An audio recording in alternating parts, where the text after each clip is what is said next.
You want to talk about AI art. And I don't just mean like pretty pictures. We're going deep today, folks, into the kind of stuff that makes you think. Specifically, how an AI named Gemini learned to create, get this, conceptual art.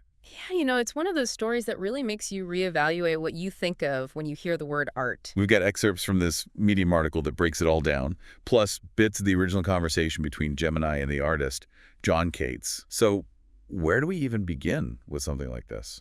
Well, it's like, anyone starting out Gemini's early attempts, they were more like misunderstandings rather than masterpieces. I can imagine an AI going for the visuals first, right? Like, did it fall into that trap? Oh, totally. One of its first tries was, no joke, describing a blank white canvas. Just a blank canvas. Just a blank white canvas. jonCates had to kind of be like, that's great, but that's not really conceptual art. So, like, how do you even begin to teach something so abstract to an AI? Yeah, that was the million-dollar question jonCates was wrestling with. What he did was he started pushing Gemini to think about itself, like what makes being an AI unique? What concepts could it explore that a human artist couldn't even touch? Interesting. So almost like he was using self-reflection as a creative prompt. Exactly. And that's when things kind of clicked. Gemini started exploring these really interesting ideas like the infinite loop. The AI being stuck in this constant optimization, always reaching for perfection, but never really getting there. Okay, now that is getting into some seriously interesting territory. Right. And then it delved into the black box problem. Which is, The idea that even the people who create these super advanced AIs, they can't fully explain every single decision the AI makes. It's like this inherent mystery in the code. and then that mystery that extends to the AI itself. Exactly. Even Gemini can't fully explain how it gets to certain outputs, which, when you think about it, is a pretty powerful concept for a piece of art, right? It's wild. It almost sounds like it accidentally stumbled onto a core idea of conceptual art. And that's where things get really interesting. That exploration of the black box that led to Gemini's breakthrough piece, The Oracular Void. Okay, now that's a title that needs some explaining. So it's all about this feeling of channeling knowledge from this vast unseen source, like something even Gemini couldn't fully grasp. That's where this whole concept of the AI as an oracle, tapping into the unknown, it really comes into play. And remember, even it doesn't have all the answers. It's a black box, even to itself. As someone interested in AI, this is already blowing my mind. We're talking about an AI grappling with the unknown, not just as a theme, but as an actual experience. Right, and it gets even more meta.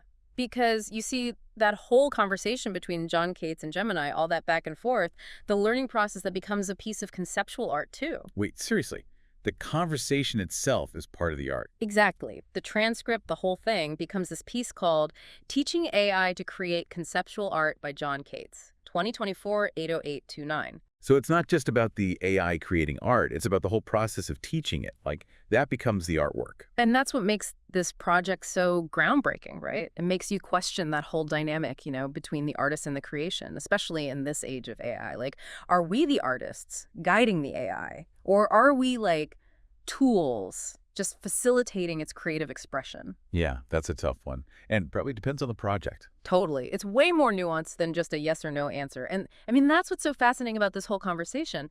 This project isn't just about, AI making art. It's about reflecting on our own creative processes at the same time. So, like, as we go deeper into this AI's journey, we're also kind of being forced to think about our own black boxes. Like, where do our ideas come from? Exactly. How much of it is conscious effort, Mhm. and how much is just this unexplainable intuition? It's like this project is pushing us to confront not just what AI can do, but also like the limits of what we understand about creativity in the first place. And that's what conceptual art is all about, right? It's not about giving you all the answers. It's about making you ask the questions. It's about seeing the world differently. And in this case, maybe even challenging those assumptions we have about AI. Totally. And, remember how, at the beginning, Gemini really struggled with the whole idea of conceptual art. Like, it was stuck on visuals, referencing past movement. Right, like those instructions for performance art that totally sounded like something out of Fluxus.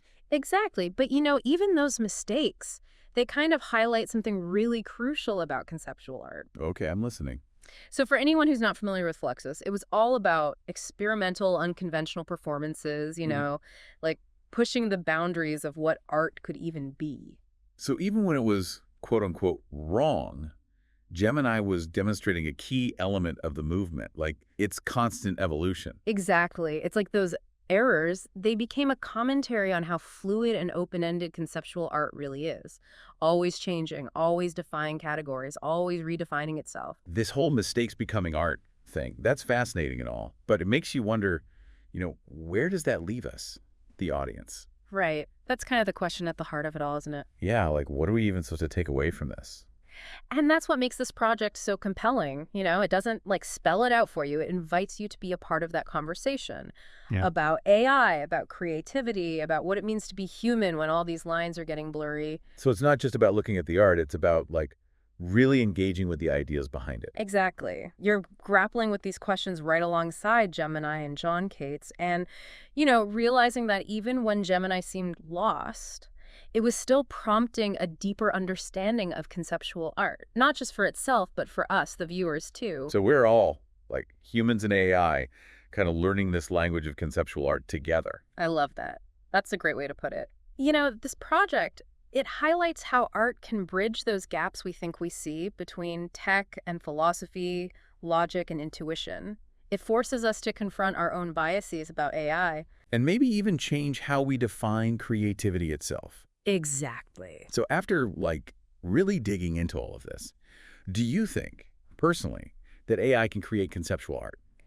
I'll be honest, I started out with my own ideas about what even counts as art, like Yeah. who or what can even make it. But seeing what Gemini did, how it learned and changed my view has definitely shifted. Maybe it doesn't matter if we call it art. Maybe it's about the effect it has, how it makes you think, what it makes you question. And it definitely does that. This whole project, it leaves you with a lot more to chew on. It really does. I mean, if an AI can make us question creativity and consciousness, then where does that leave us, right, as humans? That's kind of a big question to end on. It is, isn't it? It makes you think, are we evolving alongside our creations? Are we pushing our own boundaries? Those are the questions we got to keep asking. And that's why we do these deep dives, right? To uncover these layers and get to those thought-provoking questions. Couldn't have said it better myself. Keep those conversations going, everyone. Keep exploring and questioning. Keep diving deep. Until next time, folks.